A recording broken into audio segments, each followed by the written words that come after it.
하나님 말씀 나누겠습니다. 우리나라의 시인 중에 김춘수라는 사람이 있는데 들어보셨나 모르겠어요. 김춘수가 우리 때는 고등학교 국어책에 나오는데 요즘도 나오는지 잘 모르겠습니다.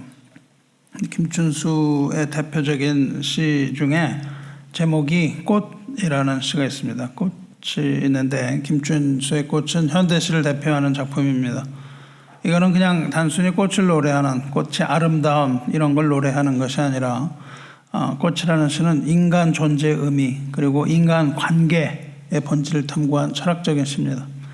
이렇게 시작합니다. 내가 그의 이름을 불러주기 전에는 그는 다만 하나의 몸짓에 지나지 않았다. 내가 그의 이름을 불러주었을 때 그는 나에게로 와서 꽃이 되었다. 이렇게 해서 이제 교과서에 나오고 이제 시험도 보고 그랬습니다. 여기서 하나의 몸, 내가 이름을 불러주지 않았어요. 꽃이 있는데요.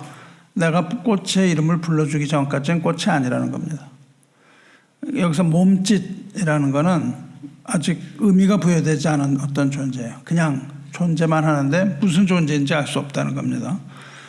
이 세상에는 수많은 사물 그리고 수많은 사람들이 존재하는데 내가 거기에 혹은 그 사람에게 이름을 붙여주고 그 이름을 부르기 전까지는 그것은 아무 존재 없는 의미라는 것이라는 뜻입니다. 여기 굉장히 뭐가 많은데요. 이름이 없는 어떤 것, 이거는 아무 의미 없는 어떤 물건에 지나지 않는다는 거예요. 그래서 그 사람이나 사물에 이름을 붙이고 그 이름을 불러주었을 때에 비로소 그 존재는 의미 있는 어떤 것이 된다는 겁니다. 여기 이 시에서 꽃이라는 것은 실제 꽃을 말하는 것이 아니라 그러니까 의미 있는 어떤 존재를 말하는 것이죠. 뭐 꽃이라고 해도 되고 컵이라고 해도 되고 무엇이든지 해도 좋겠습니다. 꽃이 아무리 아름다워도 그냥 한낱 꽃에 불과하지만은 우리가 혹은 사람이 그 꽃이라는 어떤 의미, 이름을 부여했을 때 그 꽃이 비로소 꽃의 의미를 갖는 겁니다. 그전엔 꽃이 아닌 거죠. 하나님께서는 이 세상을 창조하시고 아담을 불러서 동물들의 이름, 모든 동물, 식물 이런 것들 이름을 짓게 하셨잖아요. 그리고 아담은 만물에게 이름을 지어줍니다. 아담이야말로 천재인 거죠. 이 모든 동물, 살아있는 것들에 다 이름을 붙였으니까요. 그렇게 이름을 지어줌으로써 이제 비로소 인간은 하나님의 피조세를 이해하게 된 겁니다. 그전에는 그냥 아무 의미 없는 것들이었지만 이름을 붙인 후에 이것들이 어떤 것인가 이해하고 이제 만물을 다스릴 수가 있게 된 겁니다. 오늘날 이 시는 우리 인간관계에 많은 시사점을 줍니다. 현대 사회에서는 많은 사람들이 이름도 없이 익명의 존재로 살아가는 거죠. 이 세상에 수백억의 사람이 살고 있겠지만은 저와 여러분에게 아무 의미도 없는 사람들입니다. 우리가 그들의 이름을 모르기 때문이죠. 익명의 존재예요. 그러나 누구를 존중하고 어떤 사람의 이름을 기억하고 인정해주면 그 사람은 비로소 나에게 어떤 특별한 존재가 되는 겁니다. 동시에 우리는 어떤 사람을 인정해주고 특별한 존재가 되지만 반대로 우리 역시 다른 사람으로부터 인정받고 이해받기를 원하는 거죠. 그래야 관계가 형성이 되는 겁니다. 이렇게 서로 상호간에 서로 인정하는 것, 이것이 인간다운 삶인 것이죠. 그래서 이 꽃이라는 것은 오늘날 여전히 우리에게도 의미를 부여하고 울림을 주고 있습니다. 인간과 인간의 관계, 인간과 사물의 관계, 인간과 식물의 관계 이런 것들이 다 같은 의미를 갖지만 하나님과 인간 관계는 또 더 특별한 거죠. 하나님과 인간의 관계 역시 마찬가지입니다. 하나님과 인간의 관계는 창조주와 피조물의 관계인 동시에 하나님과 인간의 관계는 사랑의 관계이며 언약의 관계입니다. 이것이 성경이 우리에게 말하는 거예요. 그래서 이 관계라는 것이 굉장히 중요합니다. 우리가 하나님을 아버지라고 부르는데 하나님이 아버지는 아닙니다. 하나님은 아버지 그렇게 말할 수는 없어요. 하나님과 우리의 관계가 아버지로 나타나는 것뿐입니다. 하나님은 온 우주를 만물을 창조하신 창조주이신데 우리는 그 시점에 있어서 하나님을 이해하지 못하는 거죠. 하나님이 누구신지 이해하지 못합니다. 왜냐하면 우리는 하나님을 한 번도 본 적이 없어요. 하나님 같은 분은 없습니다. 유일하신 분이기 때문에 우리는 그 하나님의 본질에 대해서 이해하지 못해요. 그러나 우리는 하나님과의 관계로서 나타납니다. 그래서 하나님은 하나님을 아버지라고 부르신 거예요. 그래서 우리는 아버지로서만 이해하는 것이죠. 하나님께서는 인간을 자기의 형상대로 창조하시고 그 이름을 부르시는 겁니다. 그래서 하나님은 우리를 한 사람 한 사람 우리를 인격적으로 대하시고 우리들의 이름을 부르시는 거예요. 인간이 하나님을 알기 전에 우리는 우리 존재가 무엇인지를 몰랐습니다. 참된 존재가 무엇이고 창조의 목적은 무엇이고 그 의미는 무엇인지 이런 것들을 깨닫지 못했어요.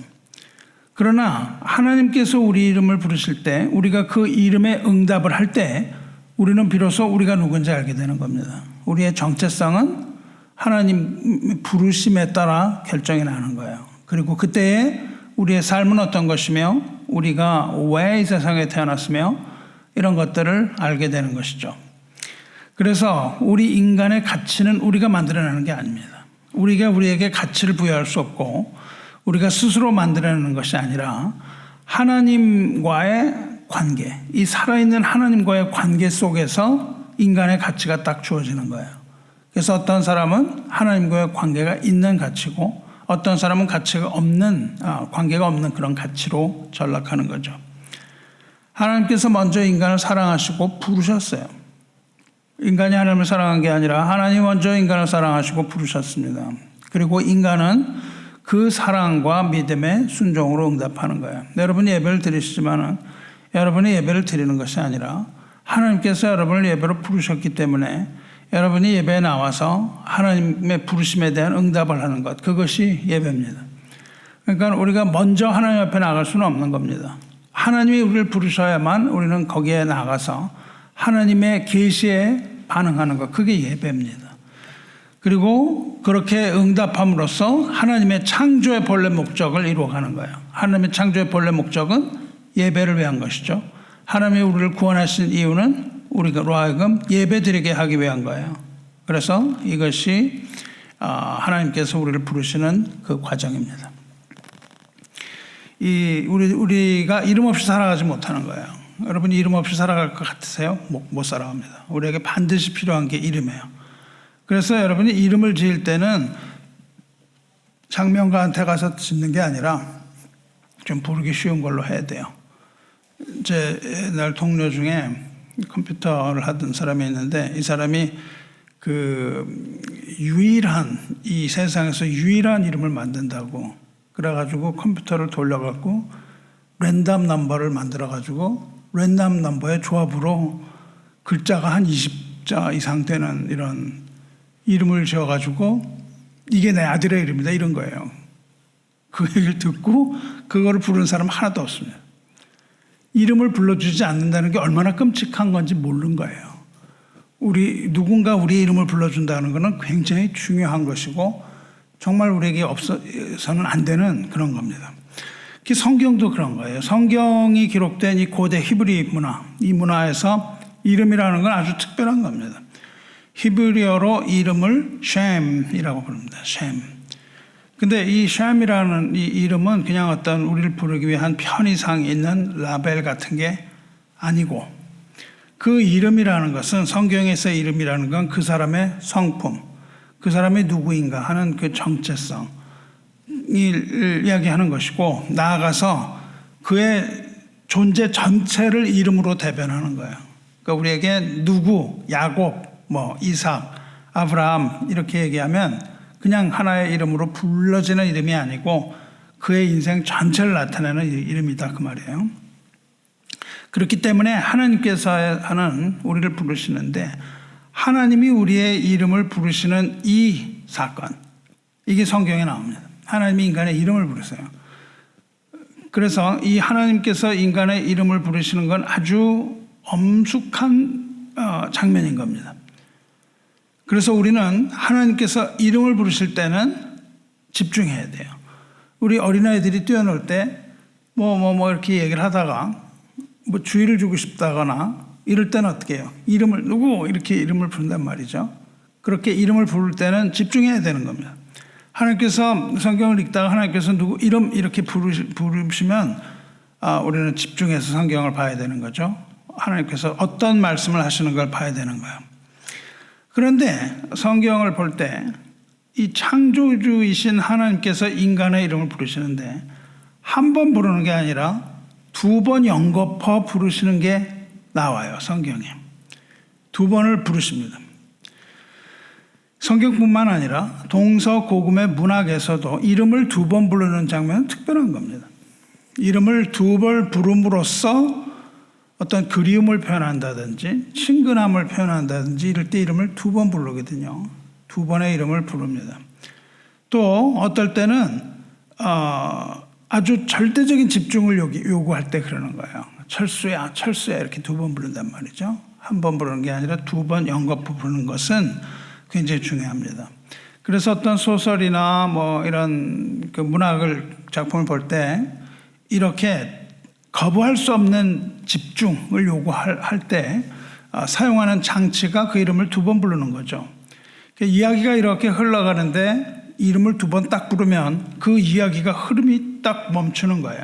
그래서 우리는 그 이름 2번 부르는 것을 보고 그 이름을 단숨에 꿰뚫어 버리는 그 강력한 문학 장치로서 우리는 거기에 딱 집중을 하게 돼 있다 그 말이죠.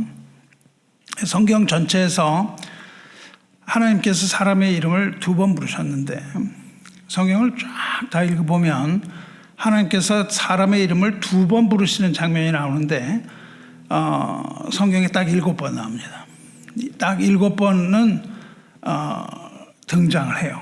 이름을 2번 부르시는 건데 이거는 굉장히 중요한 거죠. 그러니까 성경에서 사람의 이름을 2번 부르신 이 호명, 이름을 지명하여 부르신 이거는 그냥 결코 넘기는 일이 아니고 우리가 특별히 거기에 관심을 가지고 집중해서 봐야 되는 그런 부분들입니다. 이렇게 독특하게 부르시는데 이 부르심은 하나님께서 인생을 다루시는 아주 세밀하고 체계적인 그런 설계도예요. 굉장히 중요한 의미들이 거기에 쫙 들어있다 그 말입니다. 그래서 우리는 이 7번 하나님의 2번 부르심 속에서 하나님께서 창조주이신 하나님께서 한 영혼을 부르실 때 어떤 의미가 작동하는 것을 우리는 거기서 바라볼 수가 있습니다. 어떤 의미가 있을 때 그렇게 부르세요. 이것이 그냥 막 부르시는 게 아니라 어떤 의미가 굉장히 깊게 부여되어 있다 이겁니다. 그것을 부르심을 소명이라고 부릅니다. 소명의 4가지 단계가 나와요. 소명의 4가지 단계가 나오는 것을 오늘 바라보고 하는 거예요. 이 단계들은 하나님의 부르심을 받은 사람 누구나, 여러분 하나님 부르심을 받았습니까? 네. 부르심 받지 않았다고 말하면 안 되는 거죠. 우리가 누구나 기독교인이라면 다 100% 하나님의 부르심을 받은 사람인 것을 믿으시기 바라요.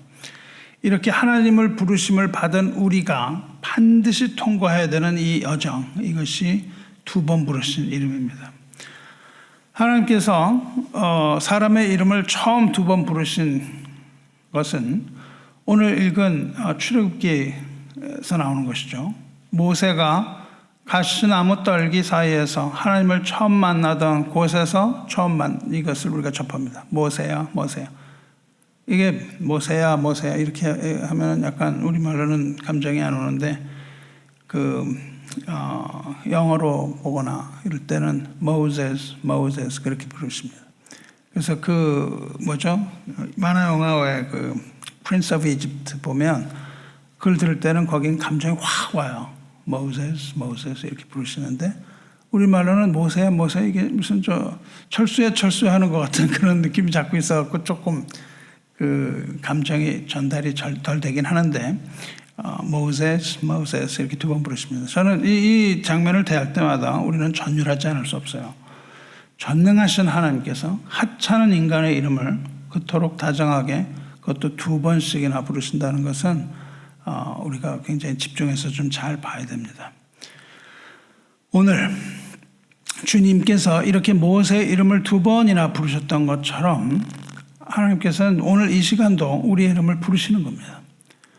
저와 여러분 우리 지금 하나님의 부르심, 하나님의 소명 중에 우리가 어디에 서 있는가를 우리가 확인해야 됩니다. 언제 우리가 하나님의 음성을 들었으며 어떻게 들었는가 이것을 우리가 좀 돌아볼 필요가 있는 거예요.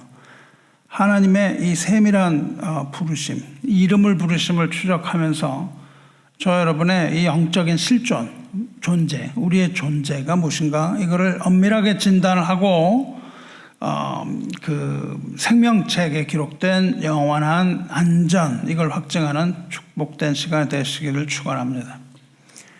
하나님이 우리를 부르신 때에 첫 번째 케이스가 있습니다. 첫 번째 케이스는 뭐냐면 우리들에게 삶의 의미를 부여할 때의 부르심입니다.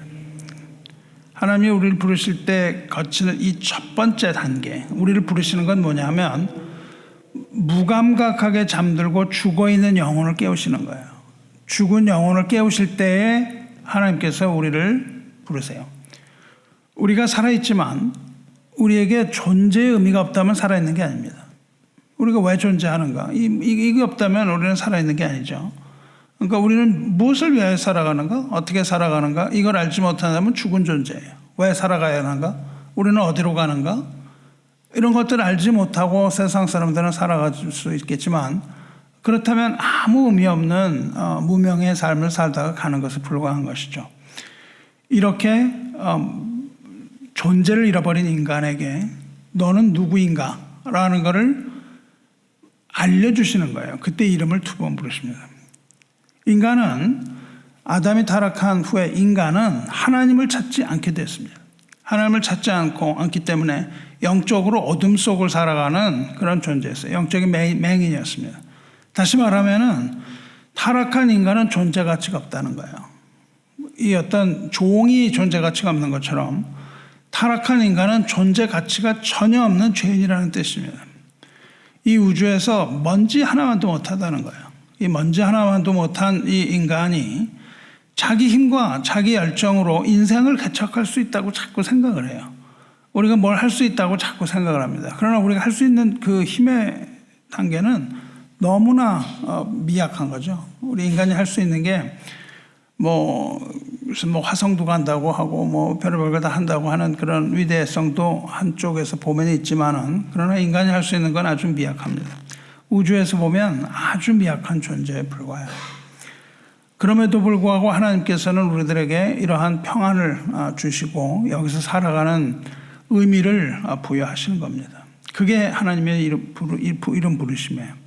이렇게 착각하면서 큰 소리 치면서 살아갈 수 있는 존재에게 stop 그렇게 얘기하시는 겁니다. 이렇게 자기 마음대로 살아가고 싶어 해서 날뛰는 인간들에게 하나님께서 갑자기 이름을 부르시는 거예요.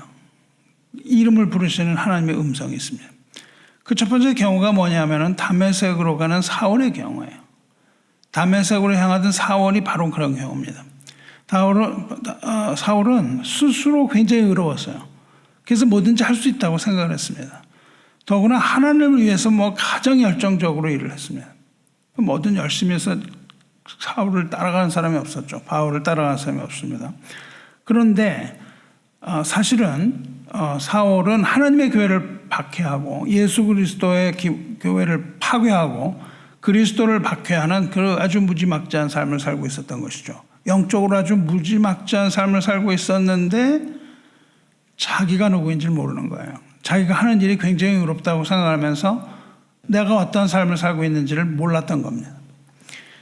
그래서 이 사울은 하나님의 교회를 하려고 하죠. 스데반이 순교한 이후에 교회가 흩어지고 사울은 하나님의 교회를 참멸하기로 마음먹고 이제 대제사장의 허락을 받아서 다메섹으로 갑니다. 광기 어린 그런 눈으로 가는 것이죠. 본인은 열심을 낸다고 생각을 했지만 이건 굉장히 광기 어린 그런 장면인데 그 광기 어린 길 위에서 하늘에서 빛이 비치죠. 찬란한 빛이 비칩니다. 그리고 주님의 엄유한 음성이 거기에서 강권적으로 임하는 거예요. 사도행전 9장 4절 보시면 이 소리가 들으니까 사울이 땅에 엎드렸죠. 땅에 엎드려서 들음에 소리가 있어 이르시되 사울아 사울아 두 번 부르시는 거예요. 사울아 사울아 내가 어찌하여 나를 박해하느냐 이렇게 하시죠. 누구시니까 그러니까 내가 박해하는 예수다 그렇게 말씀하십니다. 예수님의 영이 사울의 이름을 부른 거죠. 예수님의 영이 사울의 이름을 부를 때 사울은 즉각 고꾸라졌습니다. 사울아 사울아 부르시는 주님의 음성은 그 위선적인 자아를 가지고 살아가던 사울의 마음을 산산조각으로 깨부쉈어요. 이 음성을 들은 것이 사도 바울의 삶에 있어서 전환점이죠. 그 전에 살아가던 존재의 가치와 그 음성을 들은 후의 존재 가치가 달라지는 거예요. 사울아 사울아 그러고서는 얘기를 하셨는데, 사울아 사울아 부르시는 이 채찍은 정죄의 채찍이 아니었어요. 네가 왜 그렇게 하느냐 하고 심판하는 그런 목소리가 아니었죠. 주님의 목소리는 이 무지함 속에 죽어가는 영혼이었던 겁니다. 사울이 무지함 속에 자기가 열심을 내면서 죽어가는 그 영혼이었는데, 그렇게 죽어가는 사울의 생명을 죽음에서 건져내기 위한 사랑의 목소리였던 겁니다. 그 잘못을 그냥 정죄하는 것이 아니었죠. 그래서 2번 부르시는 겁니다. 이렇게 이름을 부르시는 주님의 음성을 들었을 때에 사울은 각성하는 거예요. 영적으로 내가 누구인가를 깨닫는 겁니다. 자신이 창조주 앞에서 어떤 존재인지, 얼마나 미미한 존재인지 이거를 깨닫습니다. 주님은 사울의 이름을 2번 부르심으로 사울을 깊은 사망의 골짜기에서 건져내신 거예요. 우리가 누구인지도 모르고 살아가는 동안에 이 세상의 모든 걸 다 즐기고 할 걸 다 하고 이렇게 살아가면서 내가 누구인지도 모르고 살아가는 가운데 하나님의 음성이 들리는 겁니다. 그때 우리는 각성을 하는 거예요. 내가 누구인가? 나는 하나님의 자녀구나. 이걸 깨닫게 되는 거죠. 그것을 우리는 은혜라고 부르는 겁니다. 우리가 하나님 앞에 그렇게 나가는 것이 아니라 하나님께서 우리의 음성을 부르심으로 우리는 우리가 누구인가 각성하게 되는 거예요. 사울 경우와 비슷한 장면을 구약에서도 찾을 수 있습니다. 구약의 엘리 제사장 시대, 그때는 영적인 암흑기였습니다. 영적인 암흑기 시대에 그 후임으로 제사장을 맡게 되는 사무엘에게 같은 일이 일어났죠. 사무엘이 성전 안에서 잠을 자고 있었는데 깊이 잠을 자고 있던 어린 사무엘에게 하나님의 음성이 들립니다. 사무엘상 3장 10절입니다. 여호와께서 임하여 서서 전과 같이 사무엘아 사무엘아 부르시는지라. 이제 사무엘을 몇 번 부르십니다. 2번을 부르길 몇 번을 부르세요. 사무엘이 이르되 말씀하옵소서 주의 종이 듣겠나이다 하니, 이런 장면이 나오죠. 사무엘 사무엘 이렇게 부르시는 하나님의 음성은 그냥 잠을 자고 있는 아이를 흔들어 깨우는 그런 소리가 아니었거죠. 똑같은 겁니다. 사무엘 역시 영적으로 무지했었던 것이죠. 사무엘이 자신이 이 어두워진 암흑의 시대를 밝히게 될 새로운 선지자로 부르심 받았다는 사실을 몰랐던 겁니다. 그 사무엘을 깨우시는 거예요. 그러니까 그냥 잠을 깨우시는 거 아니라 영적으로 각성하게 만드시는 거죠. 그래서 사무엘 사무엘 이렇게 부르시죠. 그때 사무엘이 종이 듣겠나이다 하고 이제 하나님의 선지자로 사명을 받게 됩니다. 하나님께서는 이처럼 우리가 세상 잠에 무감각하게 취해 있을 때 찾아오셔서 우리의 이름을 불러서 깨우시는 거죠. 오늘날 교회는 이 소리를 들어야 되는 겁니다. 교회가 잠을 자고 있는 겁니다. 계속해서 잠을 자는데 너무 깊이 자서 옆에서 흔들어도 깨지 않는 거예요. 오직 주님의 음성을 듣지 못하면 깨어나지 못합니다. 교회가 잠에서 깨어나는 것은 이렇게 2번 부르시는 하나님의 음성, 주님의 음성 들어야 되는 거예요. 교회는 그 음성을 들어야 됩니다. 지금과 같이 그런 영적으로 암흑기가 있었는데 18세기에 그 암흑기에 영적 대각성을 이끌었던 몇몇 사람이 있는데 그 중에 한 사람이 감리교 창시자였던 존 웨슬리입니다. 그리고 모든 그 은사주의의 할아버지는 존 웨슬리예요. 잘못된 그 것들을 지금 가지고 있어서 문제가 많지만은, 그러나 그 꼭대기로, 피라미드 꼭대기로 올라가면 존 웨슬리가 나옵니다. 존 웨슬리가 집회에 갔어요. 얼더스게이트라는 집회에 가서 이 음성을 듣습니다. 집회에 가서 하나님의 말씀을 들을 때 뭐라고 기록하냐면 나의 마음이 이상하게 뜨거워졌다 그렇게 얘기를 합니다. 이 뜨거운 마음을 그 얼더스게이트 미팅에서 경험을 해요. 이 사람의 영혼이 하나님과 1대1로 하나님을 1대1로 대면하고 하나님의 음성을 듣는 시간이었어요. 하나님께서는 잠을 자고 있는 그 교회를 깨우셨습니다.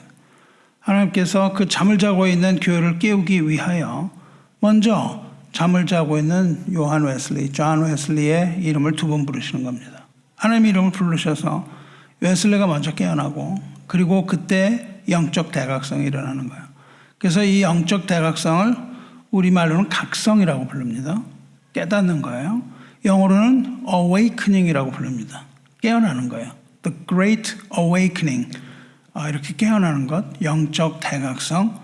하나님께서는 잠자는 교회를 대대적으로 몇 사람들을 깨우신 후 대대적으로 교회를 깨우셨습니다. 근데 지금 우리 교회는 다시 잠을 자고 있는 겁니다. 여러분 어떠세요? 여러분은 이 경험을 했느냐 그 말이에요. 여러분의 이 내가 누구인가라는 이 존재의 각성, 이 단계를 거쳤냐고 질문하는 겁니다. 여러분은 이렇게 두 번 영거푸 부르시는 하나님의 음성 들었습니까? 부르시는 하나님의 음성 앞에 내가 누구인가를 보았습니까? 그 음성 앞에 내가 누군가를 본다는 것은 내가 얼마나 비참한 실존을 가지고 있는가, 내가 누구인가, 나의 끝은 어디인가, 이거를 우리의 실존을 마주하는 거예요. 하나님의 음성을 들었을 때 우리에게 딱 들어오는 것은 내가 누구인가, 나는 죄인이구나, 어쩔 수 없는 죄인이구나, 이것을 깨닫게 되는 겁니다. 그리고 하나님은 위대하신 하나님이라는 것을 깨닫는 거예요. 이렇게 두 번의 음성이 들려왔어요. 하나님은 우리를 부르셔서 우리가 누구인가 알게 하시고 우리를 죽음의 잠에서 깨우게 하신다, 이겁니다. 첫 번째요. 사랑하는 성도 여러분, 잠자는 우리의 영혼을 깨우실 때 하나님은 우리 이름을 부르세요. 그리고 또 이름을 부르실 때가 있는데, 그렇게 이름을 부르시는 또 다른 케이스는 뭐냐 하면은 사명을 주실 때 부르십니다. 사명의 위임을 할 때 그렇게 하십니다. 하나님의 부르심은 그냥 내 영혼 하나 건지게 하기 위하여, 그냥 위로받기 위하여는 그런 도피처로 우리를 부르시는 것만은 아닙니다. 하나님께서 우리를 부르실 때는 이 땅에 주님의 영광을 선포할 수 있기 위하여 부르십니다. 이 땅에 주님의 영광을 선포할 거룩한 사명자로 살아가라는 명령을 주실 때 두 번의 음성으로 부르셨던 것을 우리가 볼 수 있습니다. 우리가 오늘 읽은 모세의 경우가 그거죠. 미디안 광야에서 40년 동안 이름 없는 목자로 살아가던 늙은 모세. 이 모세가 80세에 하나님을 만났는데 어떤 마음이었을까요? 80세, 여기서 80세 되는 사람도 별로 없으니까 80세에 어떤 걸 느낄지 잘 모르겠지만은 40년 동안 그렇게 애굽에서 왕자로 살아가고 40년 동안 광야에서 목자로 살아갔는데 이젠 힘 다 빠지고 80세가 된 거예요. 그때 하나님이 부르십니다. 부르셔서 사명을 주세요. 그러면 모세는 내가 지금 뭘 할 수 있겠구나 이렇게 생각을 했냐 이거예요.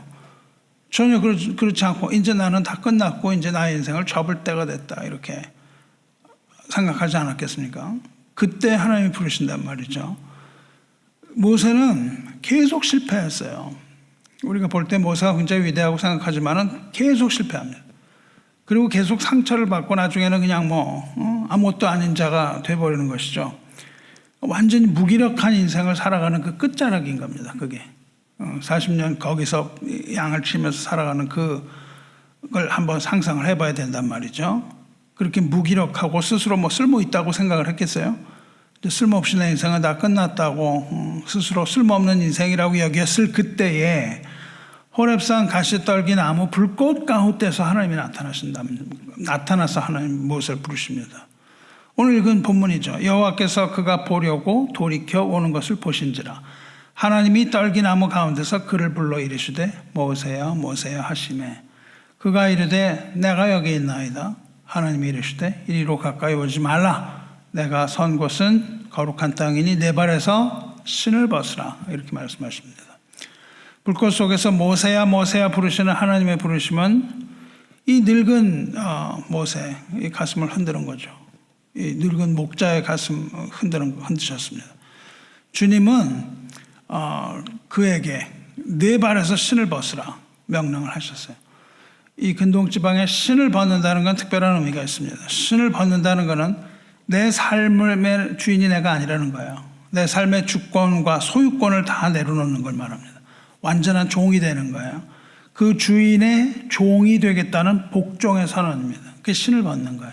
하나님께서 이곳은 거룩한 곳이니 내 신발을 벗으라 말씀하셨어요. 모세야 모세야, 이 부르심은 세상에서 잊혀져 버린 이름 그 모세를 기억나게 하는 겁니다. 그 모세의 인생에 다시 한번 뜨거운 불을 지피는 겁니다. 이거는 그냥 평범한 목자의 삶을 넘어서 이제 이스라엘 백성을 출애굽시킬 그 위대한 딜리버러, 지도자로 부르시는 소명의 시간입니다. 이거는 소명의 시간이에요. 부르시되 사명으로의 부르심입니다. 우리에게도 목사들에게 있어서도 목사로 부르심, 전도사로 부르심, 또 선교사로 부르심, 이런 특별한 부르심들이 있거든요. 이게 바로 그 부르심인 거예요. 주님은 오늘도 삶의 무게에 눌러서 주저앉아 있는 우리, 아무것도 할 수 없는 이런 사람을 부르세요. 이상하게 뭘 이렇게 막 하겠다고 하는 사람을 하나님이 잘 안 부르십니다. 이렇게 삶의 무게에 눌려서 주저앉아 있는 이 우리 이름을 하나님께서는 모세처럼 부르시고 그리고 사명의 자리로 초청하십니다. 우리가 점점 세상에서 힘들게 살게 된다는 것은 하나님의 음성을 들을 가능성이 더 많아진다는 것을 의미해요. 하나님께서는 그렇게 낙심하고 힘들어서 주저앉아 있는 이런 사람을 늘 부르셨습니다. 성경에서.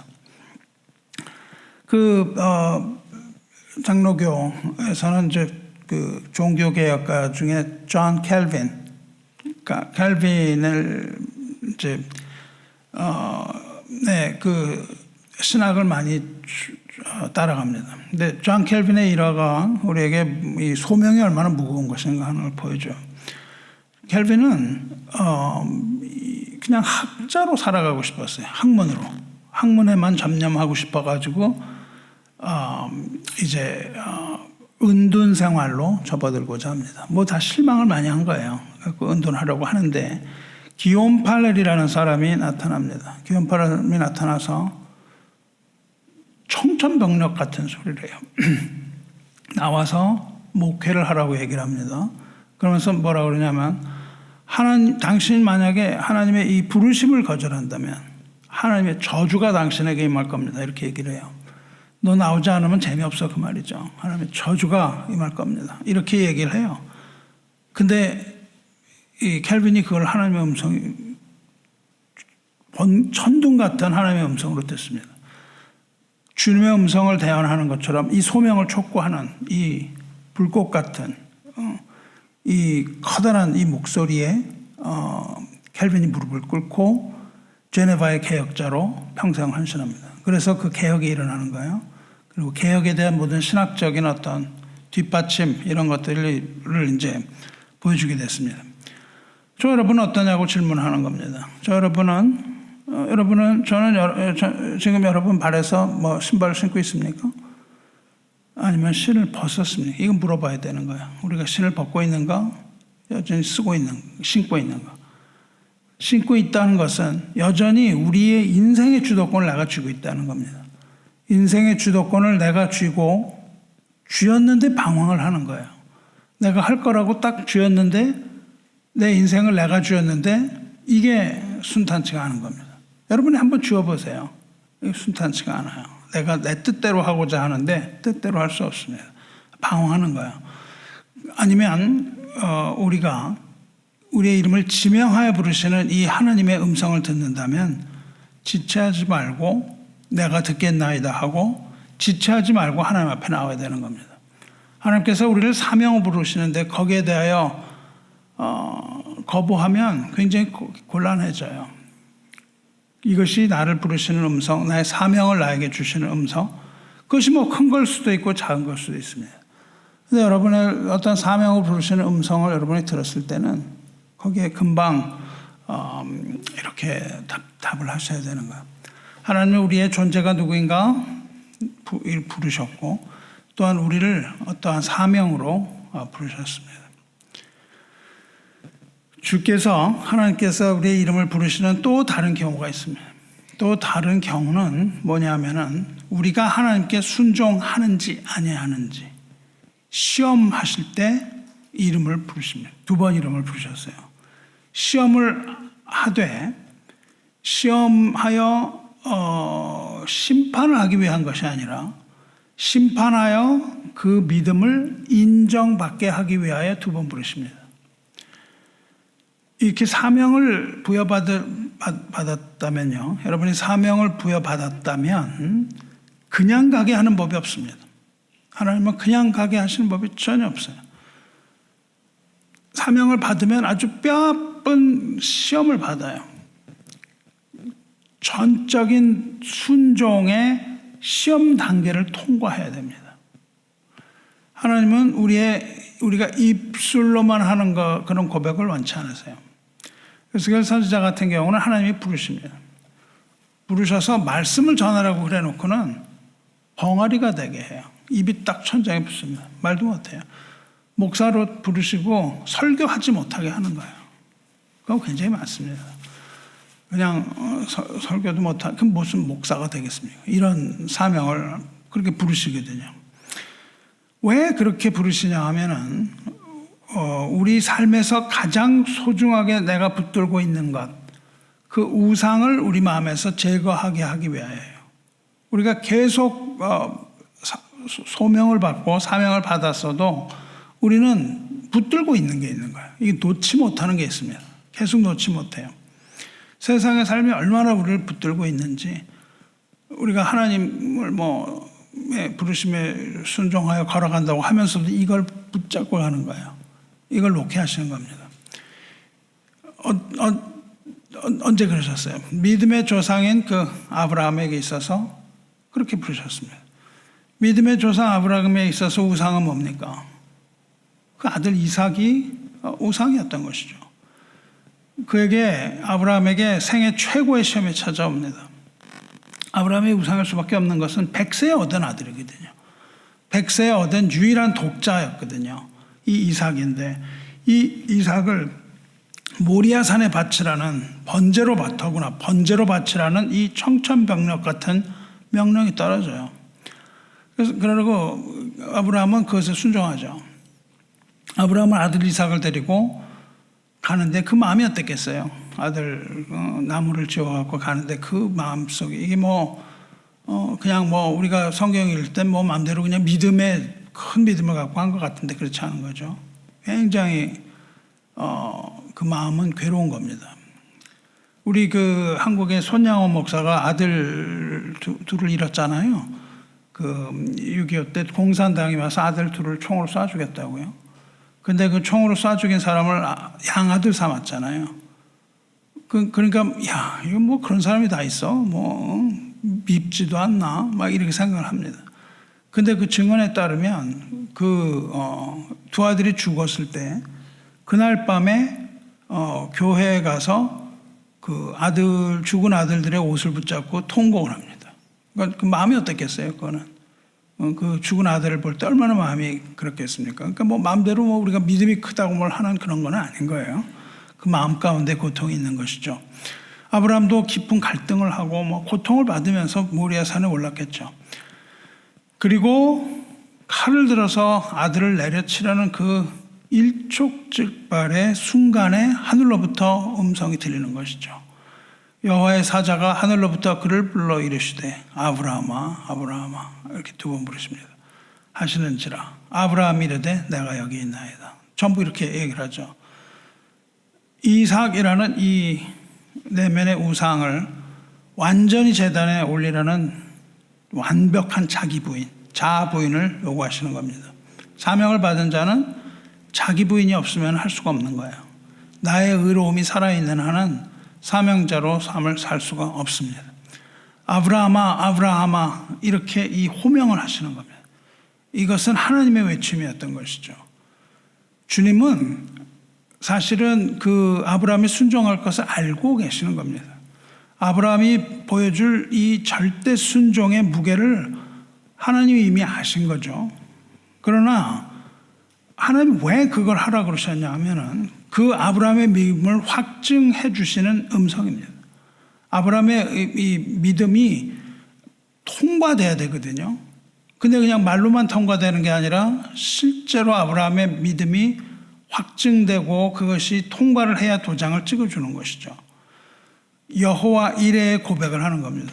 준비하시는 하나님, 예비하시는 하나님, 여호와 이레의 완벽한 예비하심, 이거를 받아들이는 그 시험의 통과, 이것은 축복의 통로입니다. 그러니까 하나님께서 축복의 통로로서 그렇게 하시는 거예요. 우리가 시험을 볼 때 나쁜 교수는 떨어뜨리려고 한다고 학생들은 생각하지만 교수들은 그렇지 않은 거죠. 왜 시험을 봐요? 야, 이제부터 시험을 받고 다 떨어야 되겠다. 이런 거는 별로 없습니다. 그게 아니라 시험을 봐야 인정이 되는 거예요. 시험도 안 보고 졸업하면 그게 무슨 인정이 되겠습니까? 그렇죠? 시험을 보고 패스를 해야 정당하게 내가 이 시험 봐서 패스해서 됐습니다. 이렇게 되는 거잖아요. 안 봐도 돼. 그러면은 여러분 할 것 같아요? 공부? 안 해요. 그렇게 해서 되는 걸 본 적이 없습니다. 그래서 우리도 성경 공부 이제부터 시험을 봐야 되겠다는 생각을 한번 해야 될 것 같아요. 이 시험을 봐야 되는 것이죠. 인간은 시험을 봐야 됩니다. 그 시험은 패스를 위한 거예요. 스크린에서 망가뜨리려고 하는 것이 아니라 하나님이 우리에게 도장을 찍어주기 위하여, 성적표 도장을 찍어주기 위하여 우리를 시험하실 때가 있다는 거예요. 순종이라는 것은 손실이 아니에요. 낭비가 아닙니다. 순종이라는 것은 우리 손에 쥐인 걸 내놓는 거예요. 우리의 손에 있는 걸, 이 손을 펴서 내 손에 쥐어있는 이 작은 거, 이거를 믿음으로 내어놓을 때에 하나님께서는 무한한 하늘의 것으로 이것을 다시 채우시는 겁니다.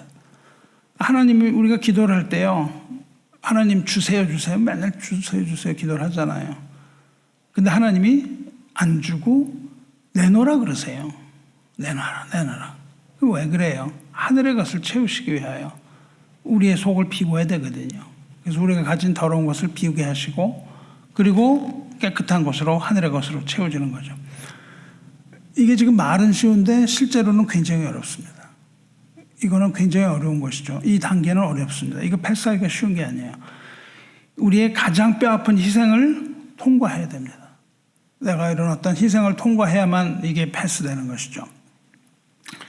우리가 잘 아는 실존주의 철학자 중에 쉐렌 키르케고르라는 사람이 있습니다. 발음도 어려워요. 키르케고르가 우리말로 번역하면 공포와 전율이라는 책을 썼는데, 거기서 이 시험, 이 순간, 이 아브라함의 시험을 뭐라고 얘기하냐면 믿음의 도약이라고 얘기를 해요. 믿음이 확 선장을 한다는 거예요. 하나님의 시험을 통해서 우리는 C 받던 애가 그냥 시험을 보고 열심히 공부한 다음에는 A+가 되는 것이죠. 그런 걸 의미합니다. 이것은 우리 인간의 윤리, 의무, 상식 이런 걸 뛰어넘어서 오직 하나님 앞에 모든 걸 다 내려놓는 걸 말합니다. 나를 완전히 부인해야만 사명자의 역할을 담당할 수 있어요. 내가 부인이 되는, 단독으로 하나님 앞에 서게 되는 그 단계입니다. 이게 순종의 단계입니다. 이거는 하나님 앞에 모든 것을 내려놓는 완전한 항복이에요. 여러분이 하나님 앞에 저항을 해요. 우리가 계속 저항을 하면 아무것도 안 하세요. 그러면 죽을 건 우리입니다. 그냥 완전히 넘어져 버릴 때까지 하나님 가만히 계세요. 완전히 넘어지면 그때 하나님의 항복 선언을 딱 받으세요. 그리고 그때 올리십니다. 이게 하나님의 방법이에요. 그러니까 우리가 하나님을 믿을 때 자꾸 그렇게 낮은 대로 내려가는 건 결코 이상한 게 아닙니다. 그거를 통하여 하나님은 훈련시키시고 강하게 하시고 믿음을 주시고 무엇보다도 우리를 인정해 주시는 거예요. 거기에서. 이게 그냥 그 밑바닥에서 뒹굴어라 그런 게 아니고요. 그 밑에서부터 인정을 받을 수 있는 거예요. 그 밑에서부터 올라가야 인정받습니다. 하나님께서 우리 이름을 이렇게 2번씩 부르실 때에 우리는 아브라함처럼 대답해야 되는 거죠. 나를 부인해야 되는 거예요. 자기를 부인하는 그 순종으로 화답을 해야 됩니다. 여러분은 이 순종의 시험 때 여기 서본 적이 있냐 그 말입니다. 이 시험 때에서 여러분이 합격 판정을 받아본 적이 있냐 그 말이에요. 얼마나 괴로운데요. 그걸 받기는 굉장히 어렵습니다. 그런데 이 시험 판정을 받고 여러분이 인정을 받았습니까? 아니면 여전히 이삭을 놓지 못하고 있습니다. 아들 이삭을 붙들고 이게 놓지 못해요. 이 현대 부모들이 가장 큰 우상이 아이들입니다. 제가 볼 땐 굉장히 많습니다. 아이들을 우상으로 삼아요. 가정의 주도권 누가 가지고 있죠? 현대 가정에 누가 주도권을 가지고 있습니까? 큰아들이 가지고 있나요? 큰아들, 둘째 아들. 이 자녀들이 다 결정을 하고 있다고요. 모든 걸. 그렇게 나가면 안 되는 겁니다. 가정의 권위는 어디에서 나와요? 완전히 뒤집어졌죠. 요새는. 꼴찌가 누구예요? 가정에서? 아버지. 저 밑에. 이건 완전히 뒤집어진 겁니다. 가정의 권위는 누가 서야 돼요? 아버지가 서야 됩니다. 영적으로 서야 되는 거예요.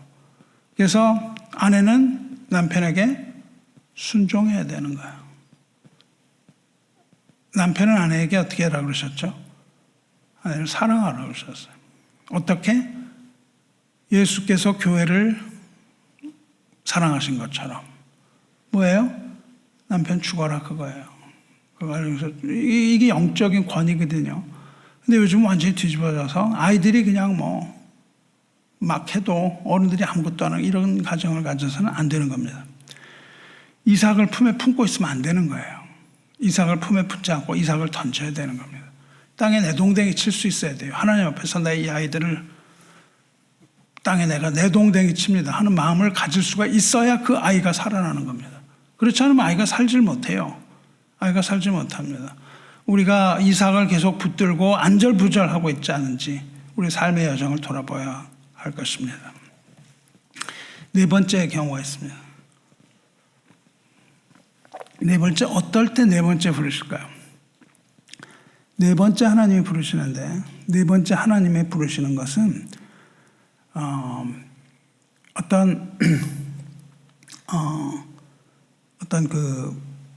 우리가 굉장히 어려운 가운데 있을 때 하나님께서 위로하실 때 우리를 부르십니다. 위로할 때 두 번 이름을 부르셨어요. 그리고 무엇인가 회복하게 할 때 두 번의 이름을 부르셨습니다. 근데 그 부르심이 위로인 동시에 책망입니다. 원어로는 책망과 위로가 동일한 단어를 사용해요. 하나님의 책망은 우리의 위로라는 것을 여러분이 아셔야 돼요. 여러분이 하나님의 말씀을 들을 때 우리를 책망하는 말씀이 있으면 그것이 하나님의 위로가 됩니다. encouragement라고 그러죠. 우리는 연약해요. 그래서 우리는 순종하겠다고 하고 시험도 패스하고 다 했어요. 그래서 사명의 길로 들어갔습니다. 여러분이 이제 부르심을 받았잖아요. 그래서 나는 하나님의 자녀고 백성이구나. 그리고 나는 이런 일을 해야 되는구나. 그리고 하나님이 주신 그 시험 다 통과했어요. 그렇다고 내가 아주 그냥 철인 슈퍼맨이 돼서 할 수 있느냐면 절대 그렇지 않다는 거예요. 계속 넘어지는 겁니다. 그걸 하면서도 계속 넘어져요. 사명의 길에 들어갔다 하더라도 쉽게 낙심을 합니다. 조금만 안 되면 그냥 낙심을 해버리는 거예요. 안 되는구나 이렇게 한단 말이죠. 삶이 고단한 겁니다. 아주 치열한 삶을 살잖아요, 여러분이. 이 치열한 삶을 사는 가운데 얼마나 삶이 고단하겠어요? 이 고단한 삶에 무거운 짐에 눌려 산단 말이죠. 이렇게 무거운 짐에 눌려 사는데 사는 그런 삶이 있고, 혹은 또 막 분주한 삶이 있어요. 그냥 이것 하고 저것도 하고 그냥 막 옆을 보지 않는 분주함이라는 감옥에 갇힙니다. 그냥 워커홀릭이 되는 것이죠. 하나님 안에서 일을 하면 괜찮아요. 근데 하나님 아닌 다른 데서 나의 삶을 위해서 그냥 끊임없이 뭘 하는 그 분주함에 감옥에 빠지는 거죠. 또 때로는 사탄이 한 대 치면은 그냥 그거를 정통으로 맞고 처참하게 넘어지는 거죠. 또 이 세상을 살아가는데 사명자로 살아가면 배신하는 사람이 그렇게 많습니다. 그냥 배신의 삶을 사는 거예요. 그 배신, 실패 이런 자리로 곤두박질을 치는 겁니다. 그래서 그냥 살아가기가 굉장히 힘든 거예요. 이런 삶을 살 때마다 주님께서는 위로를 하시는 거예요. 깊은 위로를 하시는 겁니다. 위로할 뿐만 아니라 경고의 말씀을 한꺼번에 하세요. 준엄한 경고와 위로의 말씀, 이렇게 하나님의 음성이 들립니다. 위로 그리고 회복의 음성으로 우리를 찾아오시는 거예요. 베드로의 경우가 그런 겁니다. 베드로는 예수님과 최후의 만찬에 함께 있었죠. 최후의 만찬에서 예수님이 이제 십자가에 못 박히실 것을 이야기하십니다. 근데 베드로는 이제 자신만만한 거예요. 그냥 자신만만했습니다. 내가 죽을지언정 주님 배반하지 않겠다, 이렇게 얘기하잖아요. 죽을지언정 내가 배반하지 않겠다, 장담을 합니다. 주님이 그를 바라보셨죠. 바라보면서 주님의 눈빛은 어땠을까요? 성경에 기록되지 않았지만 한없는 연민의 눈빛이었겠죠. 그리고 사랑으로 가득 찬 눈빛이었겠죠. 그때 주님이 베드로를 부르세요. 나는 그냥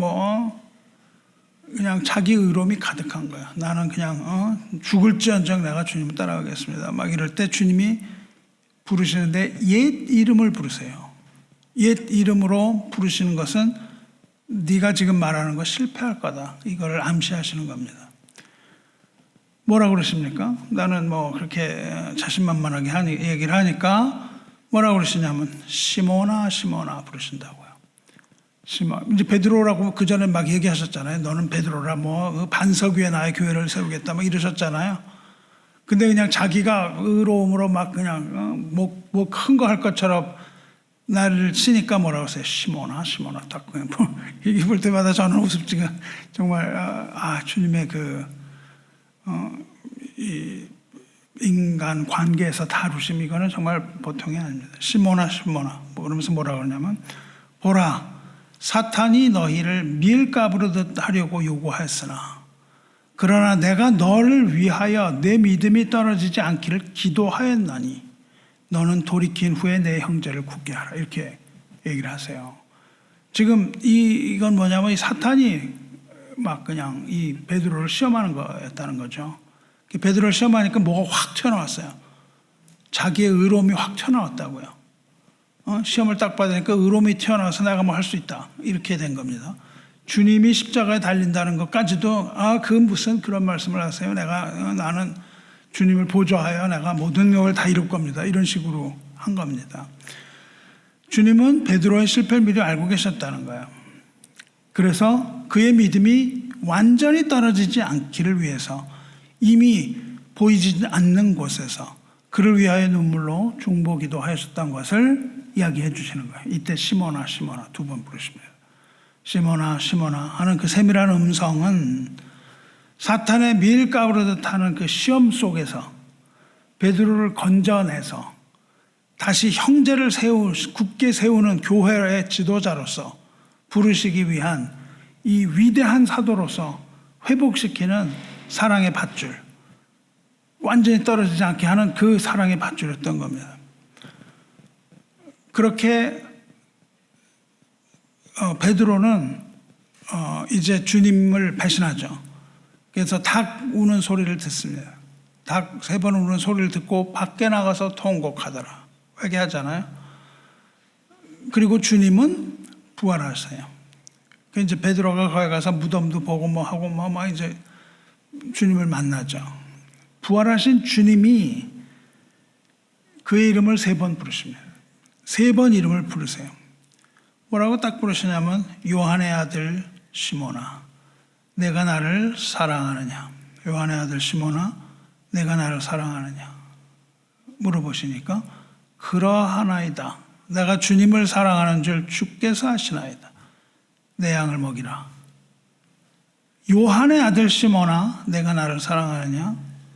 주님 그러하나이다. 내가 주님을 사랑하는 줄 주님께서 아시나이다. 이르시되 내 양을 치라. 3번째 이르시되 요한의 아들 시몬아, 내가 나를 사랑하느냐 하시니 주께서 3번째 내가 나를 사랑하느냐 하심으로 베드로가 근심하여 이르되 주님 모든 것을 아시오매 내가 주님을 사랑하는 줄을 주님께서 아시나이다. 예수께서 이르시되 내 양을 먹이라, 이렇게 말씀하신다고요. 요한의 아들 시몬아, 3번의 이름을 부르십니다. 그리고 이제 베드로는 사도로서의 명예와 지위를 완전하게 회복하는 거예요. 무엇으로? 사랑함으로써. 여기에서 예수님이 베드로야, 내가 열심히 일을 하였느냐? 예, 열심히 일을 하였습니다. 내가 교회를 잘 관리했느냐? 예, 열심히 관리했습니다. 너 설교 잘했냐? 예, 잘했습니다. 이런 게 한 번도 없다고요. 뭘 잘해서 회복된 게 아닙니다. 교회가 뭘 잘해서 회복되는 게 아니에요. 무엇을 물어보셨어요? 내가 나를 사랑하느냐? 오직 그 사랑 한 가지로서 완벽하게 사도권을 회복합니다. 주님께서 교회를 사랑하시는 것은 교회가 뭘 잘해서 사랑하시는 게 아니에요. 뭐 교인이 많다 그래서 사랑하시는 게 아닙니다. 주님께서 사랑하시는 것은 우리가 주님을 사랑하는 거예요. 그 사랑에 있는 것이죠. 이렇게 위로를 하시는 것이죠. 정말로 주님의 이 위로는 베드로를 완전한 사도로서의 길을 가게 하는 겁니다. 그래서 우리에게 완전히 달라진 베드로의 모습을 보이죠. 성령을 받고 나서 완전히 달라진 이 베드로의 모습을 우리는 거기서 찾을 수 있어요. 주님이 왜 요한의 아들 시몬아 부르셨겠습니까? 첫 번째 부르신 게 정죄입니까? 첫 번째 시몬아 부르실 때 정죄가 아니거든요. 그것은 경고였습니다. 경고. 그러나 그것은 이렇게 하면 시험을 받을 것이야. 그런 경고가 아닌 것이죠. 그것 역시도 encouragement, 위로입니다. 그래서 잘못된 그 자기 자신의 자기 의를 내려놓고 이제 주님을 따라가게 하는 그런 것이었습니다. 또 이름을 부르신 게 있는데 이번에 여자입니다. 주님은 마르다의 이름을 두 번 부르셨어요. 마르다. 삶의 분주함에 처했습니다. 그리고 평안을 잃어버렸어요. 그 마르다의 이름을 부르셨어요. 부엌 한 구석에서 계속 일을 했죠. 그러면서 눈물을 흘리고 있었던 그 마르다를 향해서 주님께서 마르다야, 마르사 두 번 부르십니다. 마르다야, 마르다야. 이 마르다는 헌신해서 열심히 일을 했는데 그것은 주님을 사랑하는 순전한 동기로 헌신했습니다. 그렇게 일을 시작을 했어요. 근데 그렇게 일을 하다 보니까 너무 많은 일을 하게 된 겁니다. 너무 많은 일을 하게 돼서 염려가 쌓이고 근심이 쌓였어요. 그래서 급기야 동생과 비교를 합니다. 동생 마리아와 자신을 비교하면서 불평을 쏟아내요. 나는 이렇게 열심히 일하는데 넌 뭐 하는 거야? 이렇게 하죠. 비교를 하면서 막 불평을 쏟아냅니다. 그러면 주님께서 마르다야, 마르다야 그러면서 너는 이렇게 열심히 일하지 말고 나의 말을 들어라. 그렇게 말씀하신 거잖아요. 그러면 주님께서 마르다야, 마르다야 부르신 그거는 책망이었냐 이 말이죠. 너 일 마저 하지 마. 이 말이었냐는 겁니다. 그 헌신을 잘못했다고 주님이 책망하시는 게 아니거든요. 이거 성경을 잘못 읽으면 그렇게 잘 읽기 쉽습니다. 뭐 일은 하지 말고 그냥 말씀만 들어야지 무슨 일을 이렇게 볼 수 있는데 전혀 그렇지는 않은 겁니다. 주님의 두 번 부르심은 결코 헌신에 대한 책망은 아닙니다. 그 책망은 아니었어요. 그게 아니라 일의 노예가 되어서 하나님과의 이 본질적인 친밀함, 하나님과 주님과의 그 친밀함을 잃어버린 자녀를 향한 애정어린 위로와 조율의 음성인 겁니다. 마르다야, 마르다 하면서 위로하시는 거예요. 얼마나 그 마음이 안 좋았겠어요. 여러분이 보이지 않는 곳에서 막 일을 하고 있다가 주님이 부르실 때 누구야 부르시고 이럴 때 그게 무슨 책망이에요. 책망이 전혀 아니죠. 넌 교회에서 일만 해. 이게 아닙니다. 일을 하는 건 좋은 것이죠. 그러나 주님의 이 위로하심을 우리는 들어야 될 때가 있는 겁니다. 이 분주함의 사슬에서 풀어주시고 주님의 발 아래에 있게 하는 이 진짜 은혜의 보좌 앞으로 이끄시는 최고의 위로, 이게 마르다의 이름 부르신 것이죠. 마지막으로 그렇게 위로하신 게 있는데 그거는 또 누구냐 하면은 야곱에게 그랬어요. 이번에 구약에서 우리 신약과 구약을 막 오가잖아요. 그러면서 그 하나님은 그 부르시는 음성을 구약에서나 신약에서나 동일하게 하신다고요. 이렇게 다정한 이 부르심, 이 위로의 부르심이 누구에게 임하냐면 야곱에게 임했다고요.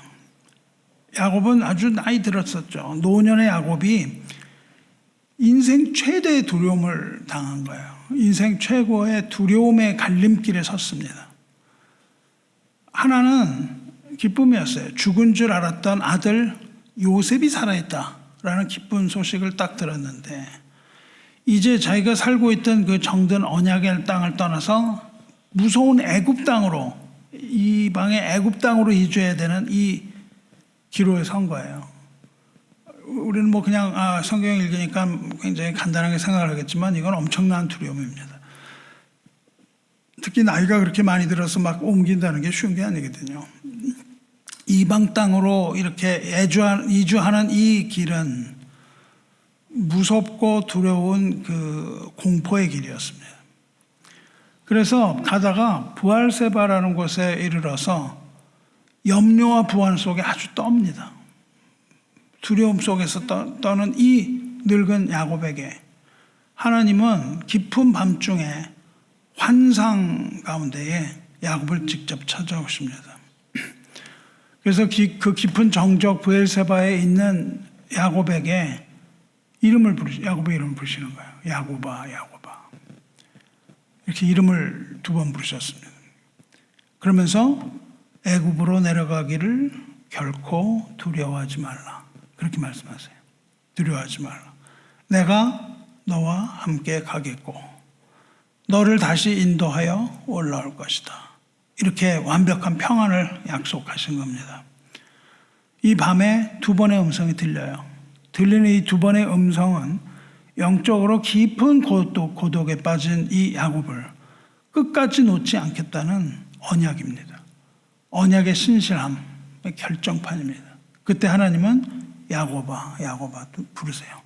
이 조용히 앉아 있는데 하나님 그렇게 부르십니다. 여러분, 그 개혁 종교 개혁에서 켈빈이 있었다면 개혁의 깃발을 든 거는 마틴 루터입니다. 마틴 루터는 우울증에 빠졌었어요. 깊은 우울증에 빠졌습니다. 생명의 위협도 받았어요. 그 루터는 생명의 위협을 막 받고 깊은 우울증에 빠졌을 때가 있었습니다.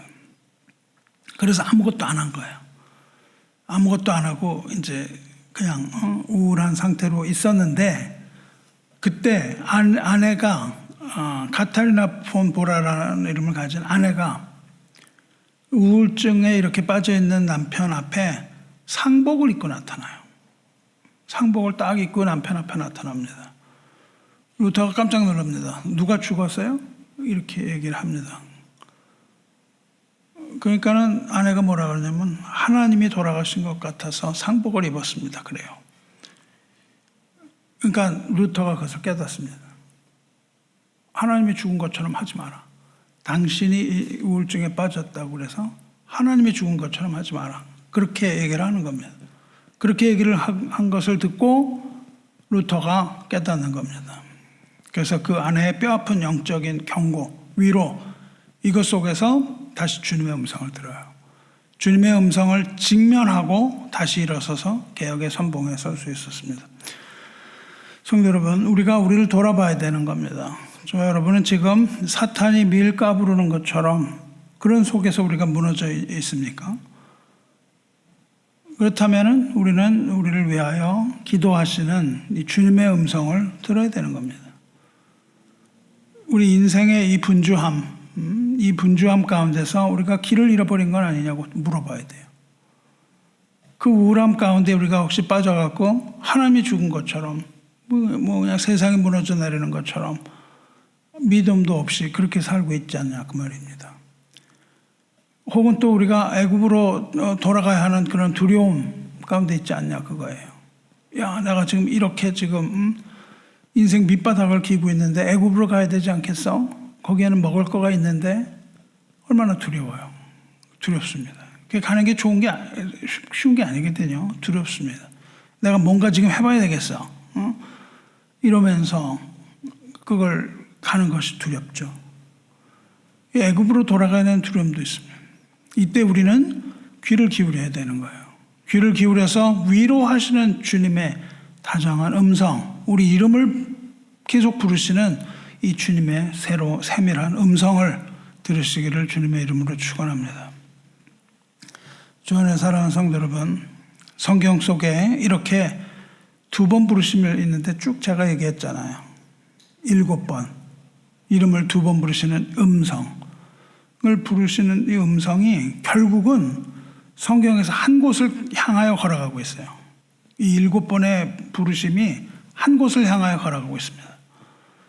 무엇을 위하여 부르셨어요? 첫째로는 각성을 위하여 부르셨어요. 너는 누구냐 하고 소명을 부르십니다.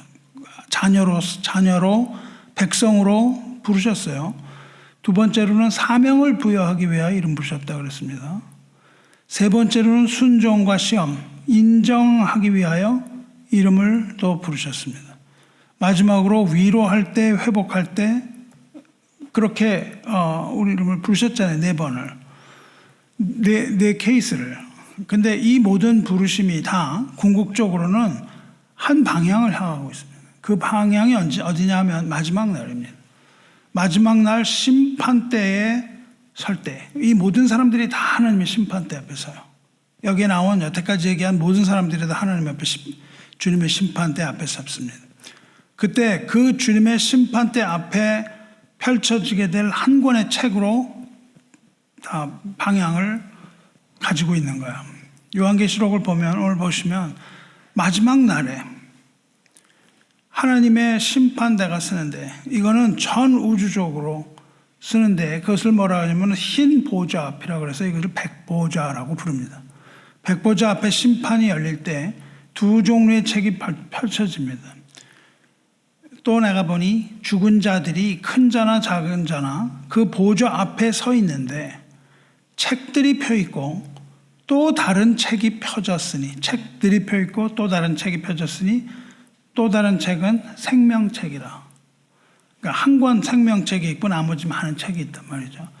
죽은 자들이 자기 행위를 따라 책들에 기록된 대로 심판을 받으니 마지막 날 하나님의 심판 때에서는 우리의 모든 행위가 낱낱이 기록된 무서운 행위의 책들이 펼쳐지는 겁니다. 우리가 하고 있는 이 모든 일이 하나님의 책에 기록되며 그것이 심판대 앞에서 펼쳐져서 증거가 되는 거예요. 그리고 그때에 그 증거하는 그 행위의 책들 외에 또 한 권의 책이 있는데 이게 전혀 다른 목적으로 기록된 책입니다. 딱 한 권인데 그것은 뭐냐면 어린 양의 생명책이라고 부릅니다. 어린 양의 생명책에는 이름이 빼곡히 써 있는데 그건 뭐냐면 부르심을 받은 백성의 이름이에요. 하나님이 이름 하나하나 불러서 이름을 적어 놓으신 것을 생명책이라고 부릅니다. 그런데 성경에서 지금 오늘 읽은 본문에서 뭐라고 하냐면 그 이름이 절대 지워지지 않는다는 겁니다. 우리가요 명부를 작성하고 말이죠. 뭐 예를 들어 교회 명부를 작성했다 이거예요. 작성하고 뭐 교회에서 임명을 하거나 그러면 이제 지우잖아요 이름을. 여기 있는 아니고 뭐 이렇게 지우는데 여기 있는 생명책은 절대 지워지지 않는다는 겁니다. 이기는 자는 이와 같이 흰 옷을 입을 것이요 내가 그 이름을 생명책에서 결코 지우지 아니하고 그 이름을 내 아버지 앞과 그의 천사들 앞에서 시인하리라. 이게 굉장히 오해를 많이 합니다. 지우지 않는다는 건 뭐 지울 수 있다는 거 아니야? 이렇게 또 읽는 거예요 성경을. 그래서 생명책에서 결코 지우지 아니하고 라고 써놨는데 지워질까 봐 두려워하는 겁니다. 참 성경도 여러 가지로 읽어요. 결코 지우지 않는다. 야 이게 뭐 지우지 않는다고 그러니까 이게 지울 수도 있는 거 아니야? 혹시 지워지면 어떡하지? 이렇게 읽는 거죠 말씀을. 이 잘못하면 내 이름이 지워지는 거 아니라 걱정을 합니다. 근데 이걸 본문으로 읽으면 그렇지 않은 거예요. 이 본문으로 읽으면 아주 강력한 이중부정을 하는 거예요. 우메 이렇게 얘기하면 우메메 이렇게 부릅니다. 이걸 직역을 하면은 어떤 상황에서도 절대로 한 번도 단 한 번도 지워지지 않을 것이다 그 말입니다. 영원히 보장이 된다는 거예요. 절대로 지워지지 않는다라고 말씀을 하시는 겁니다. 그러니까 그게 지워질 수도 있다고 읽으면 돼요, 안 돼요? 안 된다 그 말입니다. 그래서 지운다라는 이 단어가 exhalate라는 단어를 쓰는데, 이건 뭐냐면은 이 양피지 이런데 잉크로 이렇게 글을 쓰잖아요. 그걸 갖다가 그냥 막 돌로 막 문지르고 말이죠. 막 이렇게 해가지고선 흔적도 없이 이걸 칼 같은 걸로 긁어내는 거를 지운다고 얘기하는 거예요. 근데 이 단어가 두 번 쓰여요. 신약에서 두 번 쓰이는데 어디서 쓰이냐면 이렇게 씁니다. 골로새서 2장 14절에 우리를 거스르고 불리하게 하는 법조문으로 쓴 증서, 이게 율법이거든요. 우리를 거스르고 불리하게 하는 법조문으로 쓴 증서를 지우시고, 이렇게 되어 있습니다. 지우시고. 누가? 예수님이 이것을 지웠다는 거예요. 법조문으로 쓴 증서를 지우시고 제하여 버리사 십자가에 못 박으시고 이렇게 했습니다. 뭘 지우시냐면은 우리를 거스르고 불리하게 하던 죄의 기록들, 이것들을 십자가에서 완전히 완전히 십자가에서 지우셨다는 선언문을 얘기할 때에 그 단어가 씁니다. 그러니까 우리의 이름을 지우는 게 아니라 죄명을 지워버려. 그러면 이름이 어떻게 되겠어요? 노의 명부가 사라져버리면 우리의 이름은 완전히 거기에서는 죄의 명부에서는 없어져 버리는 겁니다. 더 이상 지울 수가 없게 되는 거예요. 또 어디에서 이걸 쓰시냐 하면은 요한계시록 21장 4절에 모든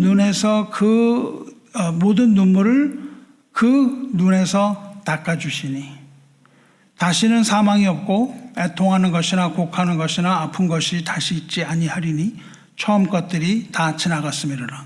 여기서 눈에서 눈물을 닦아주신다 할 때 같은 단어입니다.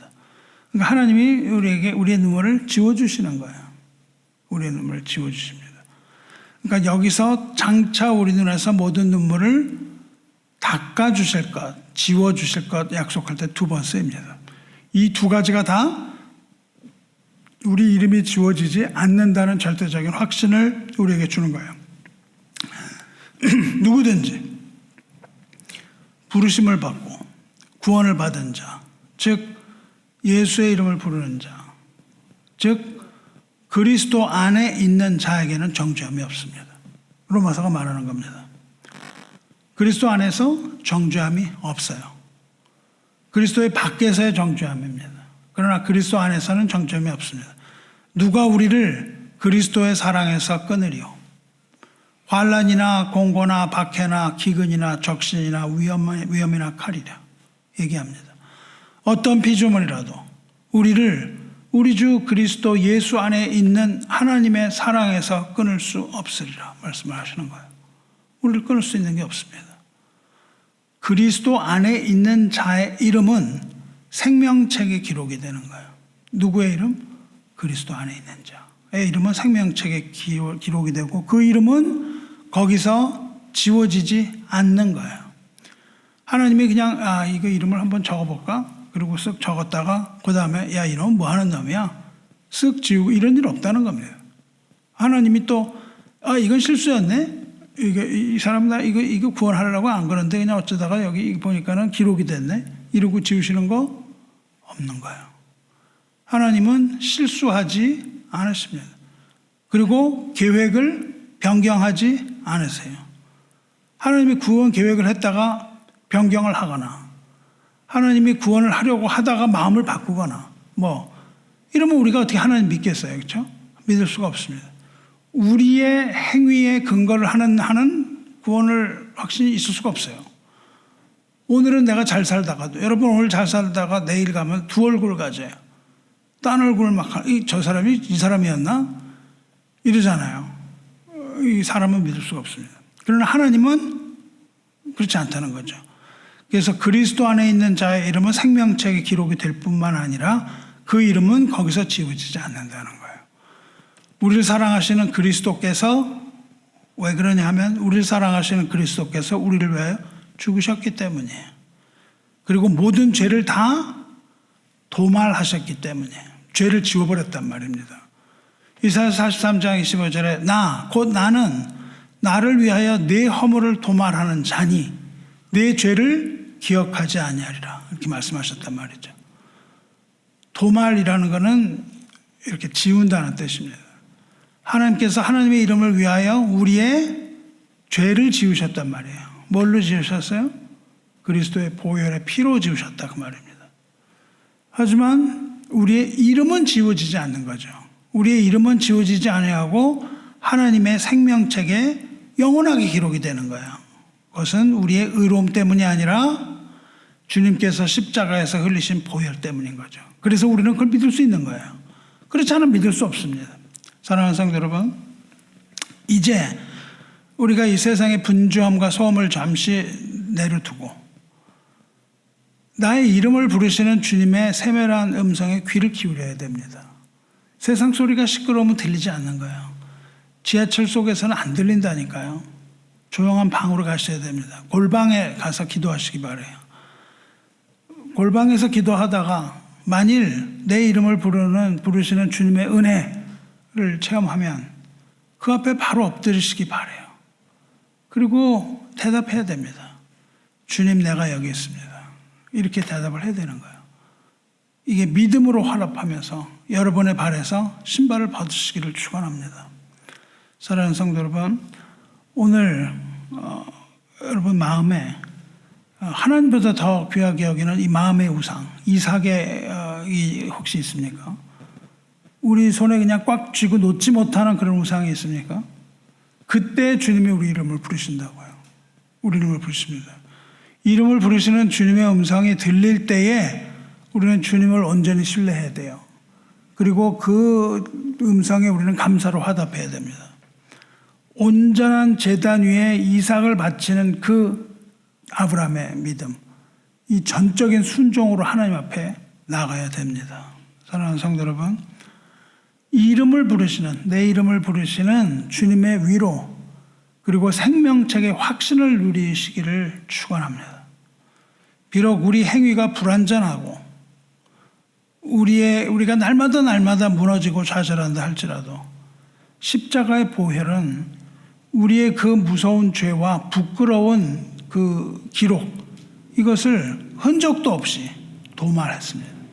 흔적도 없이 우리 죄를 지워서 기억도 하지 않겠다고 하신 것을 믿으시기 바랍니다. 그것은 오로지 십자가의 은혜인 거예요. 오로지 십자가의 피예요. 예수의 피로서 우리는 구원을 받았기 때문에 거기에는 후회도 없고 거기에는 되돌림도 없고 완전하신 하나님께서 이루신 완전한 구원의 역사인 걸 믿으시기 바랍니다. 그렇지 않으면 하나님을 만홀히 여기는 거예요.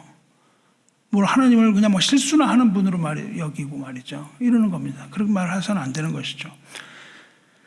우리는 이 세상에서 이름이 지워지는 걸 두려워하면 안 됩니다. 세상에서 이름이 지워져도 돼요. 어차피 우리가 비석에 몇 글자 쓰고 갈 거잖아요.